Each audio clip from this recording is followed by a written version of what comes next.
Сайн бацгаана уу? Холон Vibes тавтаа морилно. За өнөөдөр ингээд яаралтай нэг орсон жүжигчин Ким Сөхёнтой холбоотой мэдээллийг хүргэж байна. За өнгөрсөн хугацаанд болохоор Касаюун YouTube сувгаас 6 сарын 3-ыг дуустал жүжигчин Ким Сөхён Ким Сэрүнтэй холбоотой ямар ч мэдээллийг цацхгүй гэж албан ёсоор мэдэгдэжсэн байгаа. За тэгсэн чинь өнөөдөр гинт яаралтай хэвлэлийн баг хурал хийхээ зарлаад сая Монголын цагаар 1 цагт хэвлэлийн баг хурлаа эхлүүлсэн. Хэвлэлийн баг хурлаараа дамжуулаад жүжигчин Ким Сөхён за ютубер Ижинүү болон бусад холбогдох хүмүүсийн ноцтой гэмт хэргийн талаар мэдээлнэ гэсэн байгаа. Жүжигчин Ким Сэрүн амиа орлохоос 1 сарын өмнө Америкт байхдаа нэгэн хүнтэй уулзсан байна. За тэгээд тухайн хүнтэй уулзаад өөрийнхөө бүх хэцүү байгаа зүйл хинээс болоод яг яагаад хэцүү байгаа, яагаад ерөөсөө Солонгос байж чадахгүй, Солонгосоос ингээд явмаар байгаа, Америкт амьдрмаар байгаа гэдэг бүх зүйлээ ингээд одоо сэтгэлээ уудлаад ярьсан гинэ. За тухайн voice record-ыг болохоор жүжигчин Ким Сэрүний зөвшөөрөлтөөр бичсэн гэсэн. За энийг болохоор 6 сарын 3-наас хойш дэлгэхээр бэлтжижсэн боловч өнөөдөр яаралтай хэвлэлийн баг хурал зарлах болсон шалтгаан байгаа гинэ. За энэхүү шалтгаан нь болохоор тухайн үед жүжигчин Ким Сэрүнтэй уулзаад бүх мэдээллийг авсан voice record-ыг зөвшөөрөлтөөр нь бичиж авсан хүн халдлагад өртсөн гэж байна. Яг одоо Солонгосын цагаар 5 сарын 1-нд халдлагад өртсөн гинэ. Тэгээ Солонгос болон нэг хятад 2 хүн ирээд одоо яг ажилдаа явах гэж зогсоол дээрээ байж ахт нь гинтийн халдлага хийгээд хүзүү хэсэгт нь баг ингээд 9 удаа хутгалцсан. Тэгээд одоо нөгөө хүн болохоор эмнэлэгт эмчилгээ хийлгээд байж байгаа. Азар нөгөө гэмт хэрэг үйлцсэн 2 хүн нь болохоор Америкийн цагдаад баригдсан. Тэгээ бүр Америк одоо FBI руу энэ хэрэг нь шилжээд шалгагдж байгаа гэж байна. За ингээд маш ноцтой одоо хэрэг гарсан учраас энэхүү нөгөө мэдээлэл өгсөн хүнийх нь ар гэрийн зүгээс ер нь яаралтай нэг тодорхой хэмжээр иржсэн дэлгэхгүй бол нөхцөл байдал амар хүндрээд байна. Бид нарыг одоо болтол янз бүрийн хүмүүс дагаж мөрдөөд гэрт нь бүр ирээд одоо сүрдүүлэг хийгээд байна. Тийм учраас олон нийтэд дэлгэх хэрэгтэй байна гэдэг хүсэлтийн дагуу өнөөдөр яаралтай хэвлэлийн баг хурал хийсэн байгаа. За хэвлэлийн баг хурлын ихэнх хэсэгт болохоор одоо жүжигчин Ким Сэрүн тухайн мэдээлэл өгсөн хүнтэй Нью Жоржид байдаг Starbucks-т уулзаад одоо ярилцсан зүйлийн эхний хэсгийг дэлгэсэн байгаа. 그러면도 결혼 사귄 거 맞아? 네, 수영 오빠랑 사귀었어요. 저보고 미쳤다고 안 믿겠지만 중학교 때부터 사귀다가 대학 가고 헤어졌어요. 중학교? 네, 1차 때부터 사귄 근데 수영 오빠랑 거기 회사 몰딩해낼 사람들 정말 무섭고 당하는 인간들이라. Өөрт нь одоо жүжигчин Ким Сөхён Ижинүү ютубер болон SBS телевизийн Кан Кён Юун гэд энэ сэтгүүлчээс болоод маш их хэцүү байгаа. Ер нь хамгийн их сэтгэл зүйн дарамтыг үүсгэж байгаа хүмүүс нь эдгээр хүмүүс гэдэг мэдээллийг өгсөн байгаа. За тэгээд дээрэс нь жүжигчин Ким Сөхёнтай насан туршаагүй байхдаа үерхэж эхлээд их сургуульд ороод удаагүй байхдаа салсан гэсэн. Дөнгөж дунд сургуулийн 2 дугаар ангид байхдаа өвлийн амралтаараа хамгийн анх жүжигчин Ким Сөхёнтой бэлгийн харьцаанд орсон гэдгийг хүртэл ярьсан байгаа. Одоо бодоод ахад ингээд айгүй ашиглуулсан мэдрэмжийг авч байгаа гинэ. За тэгээ жүжигчин Ким Сэрүний хамгийн одоо муухай эвгүй санагдсан зүйл нь болохоор осол гаргасан шүү дээ, согтуугаар жолоо барьсан. Тэрнийхээ дараа голд медалист болон Ким Сөхён тэр ч ихтэй бүр нүрээ буруу харуулад өөрийг нь хайсан. За тэрнээс гадна гэх юм бол бүх хэвлэл мэдээлэл за бусад одоо нэг холбогдоод байгаа Ижинүү Кан Кён Юун гэж тэр сэтгүүлчдийг ашиглаад бүх одоо мэдээллийг нь дандаа ингээд сөрөг талаас нь харуулдаг байсан гэж байгаа. Жишээлбэл зүгээр ингээд халууцж явж байгаад нэг дэлгүүрт ороод ундаа аваад ууж ахт тэрнийхэн зургийг дарчаад одоо болтол ухаан суугаагүй гадуур ингээд архиугаад явж ийн ч гэдэг юм уу. Эсвэл цагийн ажил хийгээд явж ахт нь хойноос нь даахж яваад зургийг аваад худлаа мэдээлэл тараасан гэж байгаа. Дээрэс нь утасныхаа дугаарыг солилцсон байхад нь хүртэл Ижинүү ютуберээс дандаа холбогддог байсан гинэ. Тэгээ яаж би уцаа солилцсон байхад миний дугаарыг олж аваад байдгаас нэг би үнэхээр мэдэхгүй байна. Намайг ерөөсөө тайван байлгахдаггүй байсан. Дээрэс нь тэр мэдээлэлд хүмүүс шууд итгэдэг байсан. За бусад хэвлэл мэдээллийнхэн ч гэсэн одоо Ижинүү YouTube суваг ямар нэгэн жүжигчин Ким Сэрүнтэй холбоотой мэдээлэл оруулал тэрийг зөв бурууг шалгахгүйгээр шууд л тэр мэдээллийг нь аваад амар олон нийтлэл мэдээлэлүүд бичдэг байсан. Тэгээд тэрэнд нь хүмүүс шууд итгэдэг байсан. Би ямар нэгэн байдлаар комбека хийх надад ерөөсө боломж байхгүй байна. Надад мөнгө хэрэгтэй байна. Би ингээд буцаж ажилдаа ормоор байна. Гэхдээ энэ бүгдийгээ хийх боломжийг ердөөсөө гаргаж өгөхгүй байна. Бүх зүйлийг нь сөргөөр болгоод ингээ хаачаад байна гэдэг тийм утгатай зүйлийг ярьсан байгаа. Тэгээд Солонгос байх үнэхээр хэцүү байна.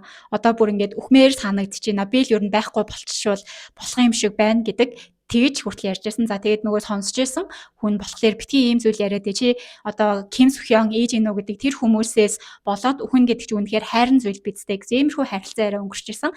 За тэгээ энэ харилцаа яриаг ярьж байхдаа жүжигчин Ким Сэрүүн бас ингээд үнэхээр одоо хэцүү байгаа нь мэддээд амьсгалж чадахгүй, амьсгал нь айгүй хүндрээд тэгээд за би имээ уугаатах хийгээд иймэрхүү им ууж байгаа.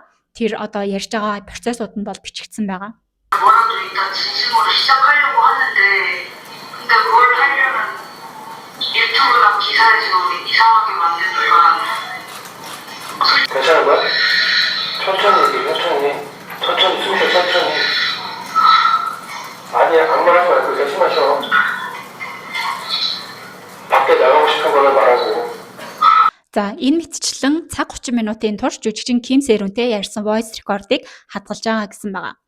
За тэгсээд энэ voice record-ыг хадгалж байгаа мэдээлэл авсан хүн нь болохоор ээж инөө YouTube сувг руу одоо Ким Сэрүүн жүжигчний болон ар гэрийг нь ингэж дарамтлахаа болоо хэцүү байдалд оруулахаа болоо гэдэг иймэрхүү анхааруулгын шинжтэй мэйлийг бичсэн байгаа. Надад ер нь бол бүх мэдээлэл чинь байгаа шүү. Жүжигчин Ким Сэрүүнээс мэдээллийг авсан гэд мэйл бичсэн чинь ээж инөө YouTube сувгаас за би энэ бол миний KakaoTalk та боломжтой үедээ надтай KakaoTalk-оор холбогдоорой гэд мэдээллийг солилцоод KakaoTalk-оор холбогдсон байгаа. За тэгээ ээж инөө YouTube сувгаас өөртөө байгаа voice record-ыг надад шилжүүлээд өгчөө. Би өөрт чинь 1 тэрбум won өгье гэсэн гинэ.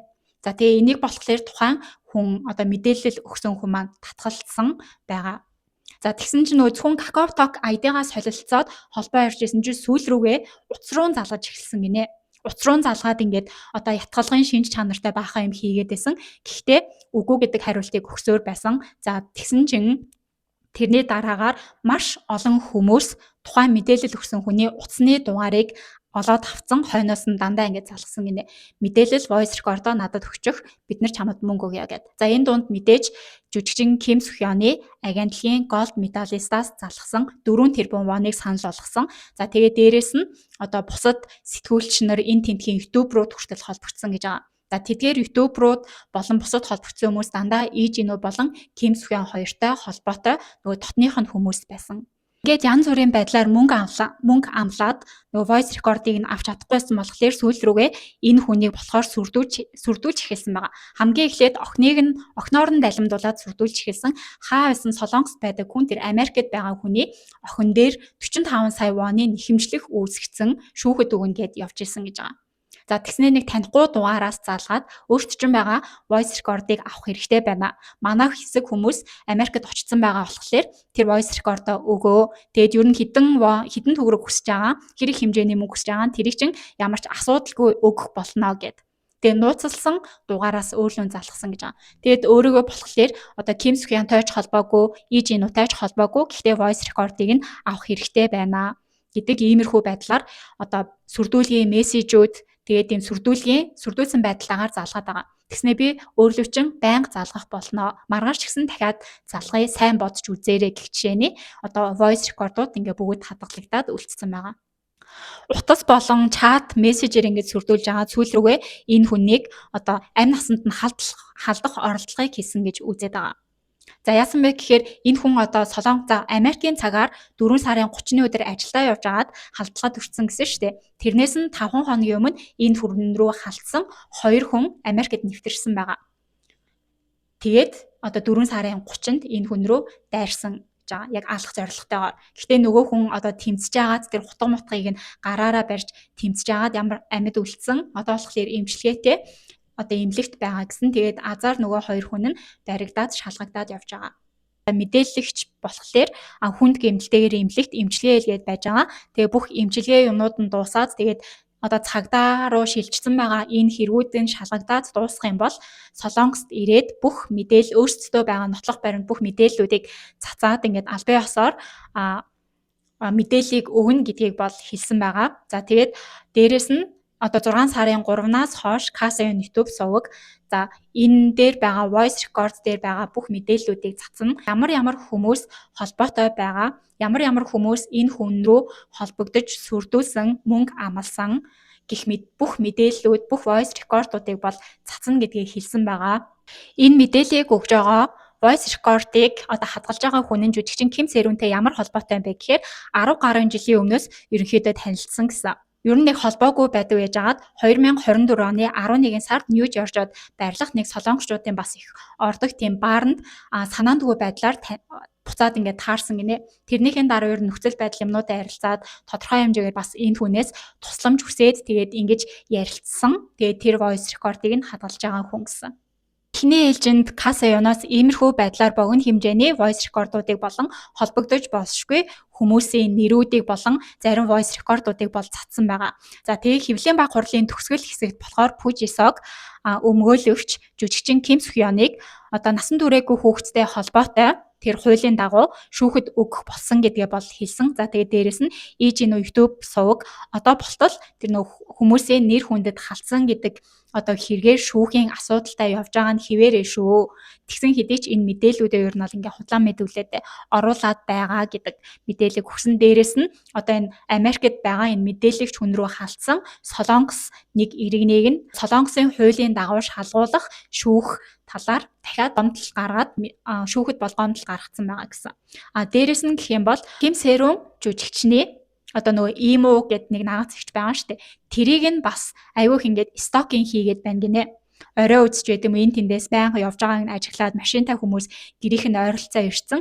Ингээл хараад ажиглаад байгаа гэсэн. Тэгээд ерөнхийдөө бол айгүйх айцтай байгаа. Тийм болохоор одоо энэ Касаяоны захирал Ким Сэ болон энэ имо зэргийг нь хамгаалалтанд авах хүслийг бас цагдаагийн газар өгсөн байгаа гэсэн. За иймэрхүү байдлаар Хэвлэлийн баг хурлыг хийсэн байгаа. Тэгээд эргүүлээд одоо Ким Сөхён болон IG YouTube сувгуудаас ямар хариу өгөхийг та бүхэндээ дамжуулах болно. За ингээд өнөөдөр гинэт зарлагдсан Хэвлэлийн баг хурлаас та бүхэндээ гол гэсэн мэдээллүүдийг нэгтгээд хүргэлээ. Тэгээд намайг дэмжиж subscribe дараарай. Дараагийн бичлэг хүртлээр баяр таа.